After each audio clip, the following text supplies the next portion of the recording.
Ang school year 2025-2026 sa Department of Education formal na nga magsugod karong pitsa 16 ni bulan sa Hunyo 2025. Sa interview ni Ma'am Nimpa Lago, ang Schools Division Superintendent ng Dakbayan sa Osamis, matud pa niya nga ang Department of Education andam na para sa pagbukas sa klase o gani aron mas maandam pa ang matag tuig nga brigada eskwela sa DepEd gibuksan kini sa miaging adlaw Hunyo 9 nationwide ug ang maong brigada eskwela 2025 matapos kini karong pitsa 14 nining bulana. Atol sa maong kalihukan, nakita ni Lago ang kaikag ug suporta sa mga ginikanan. I-open ang first day of school this coming June 16, 2025. Karong Lunes na ug ang preparasyon nato actually year-round man ang preparation nato sa mga eskwelahan. And naamang gutay gitawag nga programa nga Brigada Eskwela no 2025. Nagdungan, no? This is a nationwide activity from June 9 to June 13. And nag-kick off ta kagahapon, June 9, and that was school-based.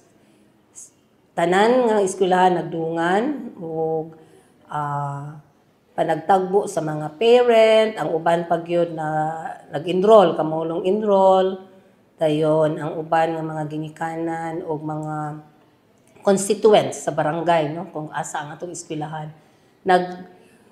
Nangadto gid sila sa eskwelahan para ipakita nila ang ilang suporta, no, nga ma-ready ang atong schools in terms of physical facilities, cleanliness.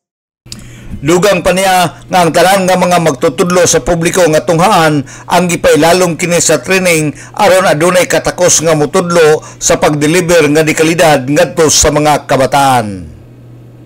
Ang atong mga magtutudlo na atay mga trainings, no, nga gi-provide sa ila since the month of March until April. Kaya naman sila gitawag og uninterrupted no nga vacation nga 30 days.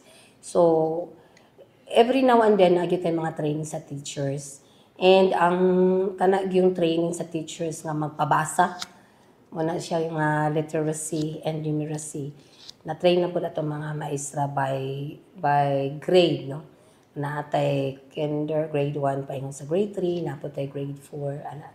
So, tanan, no, na ready na kay ang atong central office or the regional office, naaman po sila gi-provide ng mga trainings. In fact, ang uban gani karon naapaman gyapon sila gi-attenan ng mga training. To also prepare, no, themselves, no, sa atong mga teachers nga at least man lang naa sila capability nga motudlo sa dekalidad, no, nga pag-deliver sa edukasyon sa atong mga kabataan. Si Ma'am Nimpa Lago, ang Schools Division Superintendent.